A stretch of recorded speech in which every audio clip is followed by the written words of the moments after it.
Welcome dear learners. I am Ankita Lakra from Department of Commerce.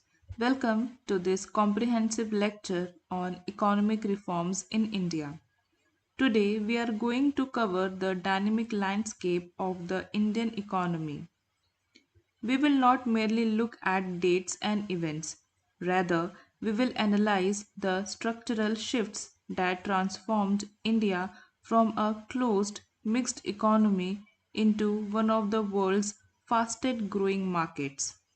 Our journey will take us from the early days of independence through the pivotal crisis of 1991 and into the sophisticated tax and financial reforms of the 21st century.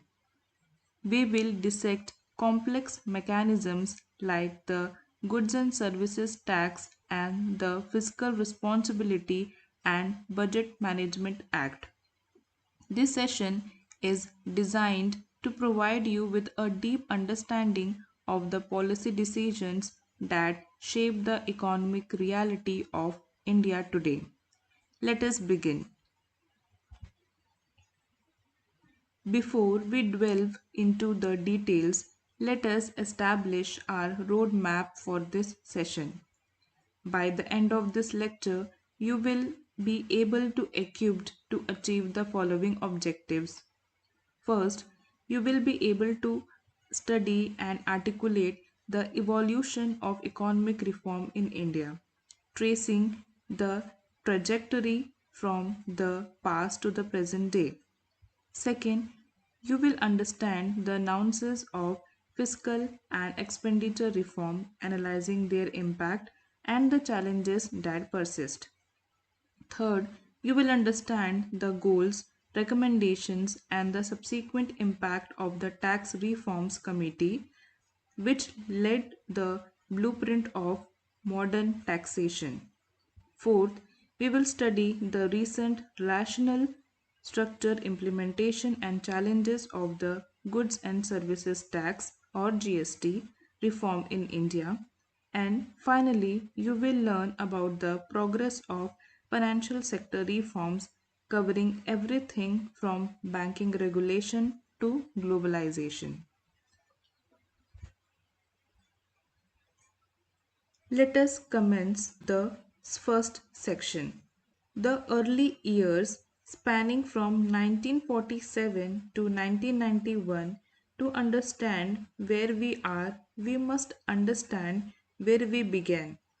Immediately after gaining independence from British colonial rule, India faced the massive task of nation building.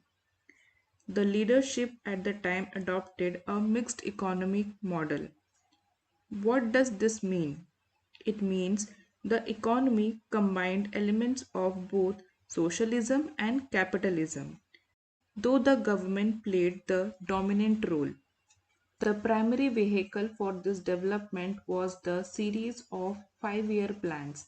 Consider the first 5 year plan, 1951 to 1956.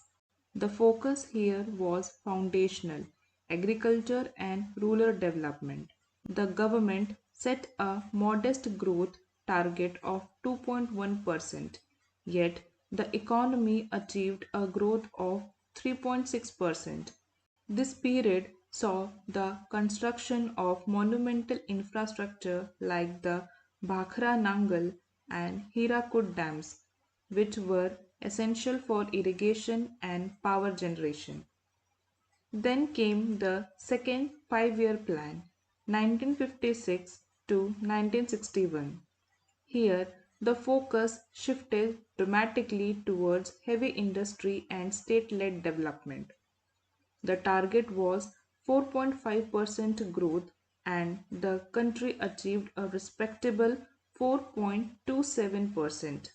This era gave rise to the industrial giants of India, with steel plants established at Bhilai, Durgapur, and Rourkela. However, alongside these developments, a specific policy framework took root between 1950s and the 1980s known as import substitution. The logic was simple: reduce dependence on foreign imports by producing goods domestically. To enforce this, the government implemented protectionist policies categorized by high tariffs, strict quotas, and a rigorous licensing system. This era is often conversationally referred to as the license Raj. But what was the cost of this protectionism? While it built domestic capacity, it also resulted in significant inefficiencies. The lack of external competition meant domestic industries had a little incentive to innovate or improve quality. Furthermore, the complex licensing system bred corruption and stifled entrepreneurship. We did a glimmer of change in the 1980s, often termed as partial liberalization. Under Prime Minister Rajiv Gandhi, limited reforms were initiated. There was a reduction in tariffs and some deregulation. A prime example of this success was the Maruti Suzuki joint venture in 1983, which truly revolutionized the Indian automobile industry. Now we arrive at the turning point, the 1991 economic reforms. Why did these reforms happen? They were not entirely voluntary, they were born out of a crisis. In 1991, India faced a severe balance of payment crisis. This economic emergency served as a catalyst for sweeping changes, introducing the concept of liberalization, privatization, and globalization to the Indian lexicon. The policy measures undertaken was drastic and comprehensive. First, the Indian rupee was devalued to boost export. Second, the government dismantled the industry licensing regime, effectively ending the license raj for most sectors. Third, import quotas were abolished and tariffs were significantly reduced to integrate India with a global economy. Fourth, policies regarding foreign direct investment (FDI) and foreign institutional investment (FII) were liberalized to attract global capital.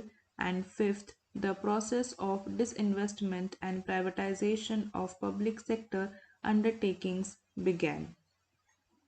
The impact was profound. The average GDP growth rate, which hovered around 5.6% between 1980 and 1991, jumped to 7.1% between 1991 and 2011. We witnessed a massive expansion in the services sector, particularly in information technology. Companies like Infosys, TCS, and Wipro began global giants. Most importantly, poverty rates fell from 45.3% in 1993 to 21.9% in 2011. However, we must acknowledge the challenges that emerged, specifically widening income inequality and regional disparities. Moving on, we look at the reforms of the 21st century. These initiatives aimed to strengthen growth and crucially promote inclusivity. In the realms of fiscal reform, we moved from the value added tax VAT in 2005 to the landmark Goods and Services Tax GST in 2017, creating a unified market. Regarding financial inclusion and social welfare, the government launched the Pradhan Mantri Jan Dhan Yojana in 2014 to bank the unbanked. We also saw the implementation of the Direct Benefit Transfer scheme to stop leakage in subsidies and the Rural Employment Guarantee Program Manrega launched in 2005. Infrastructure development surged with the Golden Quadrilateral project connecting major metros and later the Bharatmala Pariyojana and dedicated freight corridors. To improve the ease of doing business, the Insolvency and Bankruptcy Code IBC was introduced in 2016 to fix the credit culture alongside the Make in India initiative. Recent measures also include the National Education Policy 2020 and the Atmanirbhar Bharat initiative. Let us pause for a brief recap of India's economic evolution.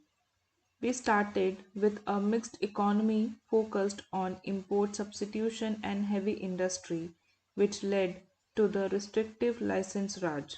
The balance of payments crisis in 1991 forced a standard shift towards liberalization, privatization, and globalization, resulting in high growth and poverty reduction. In the 21st century, the focus broadened to introduce infrastructure, financial inclusion, and systematic tax reforms like GST. We will now deepen our focus to fiscal and expenditure reforms. Why are these reforms necessary?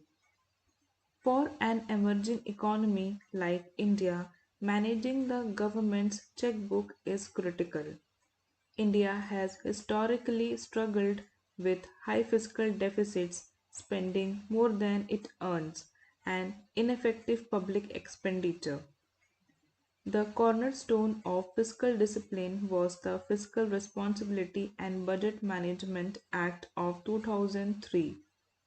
The goal of this act was to institutionalize financial discipline. It set specific targets, reducing the fiscal deficit to 3% of GDP and the debt to GDP ratio to 40% by 2008. It also introduced transparency measures like the medium term fiscal policy statements. The impact was intangible. It forced the government to be prudent and improve deficit indicator significantly. A major part of fiscal reform involves how the government collects revenue. In 2005, India implemented the value added tax. This replaced the complex sales tax system. The objective was to reduce tax evasion and increase transparency. However, the biggest leap occurred in 2017 with the Goods and Services Tax (GST). GST replaced multiple indirect taxes with a single unified destination based tax. We will discuss GST in detail later, but in the context of fiscal reform, its impact was to boost tax reform, facilitate interstate commerce, and improve the ease of doing business despite initial implementation challenges. On the other side of the ledger, we have expenditure reforms. It is not just about how much money the government collects, but how wisely it spent it. A major area of reform is the rationalization of subsidies.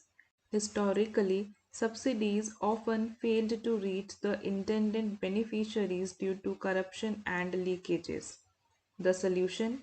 Direct Benefit Transfer (DBT).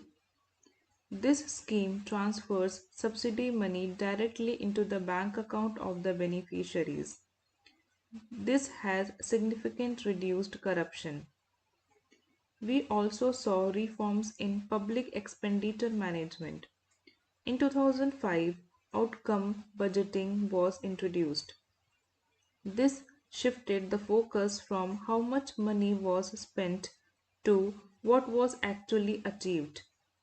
We also have the government e-marketplace for transparent procurement and zero-based budgeting, which requires every expense to be justified from scratch every year, rather than just carrying over from the previous budget. Despite these successes, challenges remain. The government faces a constant balancing act: fiscal consolidation versus growth. How do you reduce debt while still spending enough to stimulate the economy? This is also the need to strengthen revenue mobilization. This means widening the tax base so that the revenue isn't dependent on a small group of taxpayers. Future directions involves strategic disinvestment of public sector enterprises to reduce the fiscal burden and improving intergovernmental fiscal relations to ensure states and local governments have adequate resources. To recap this session on fiscal reforms, the Fiscal Responsibility and Budget Management Act of 2003 established the rules for fiscal discipline. Tax reforms moved from VAT to GST to streamline revenue collection. Expenditure reform utilized technology like direct benefit transfers (DBT) and strategies like outcome budgeting to ensure money is spent efficiently. The core challenge remains balancing debt management with the need for developmental spending. We will continue Unit 6 in our next lecture. Till then, keep learning.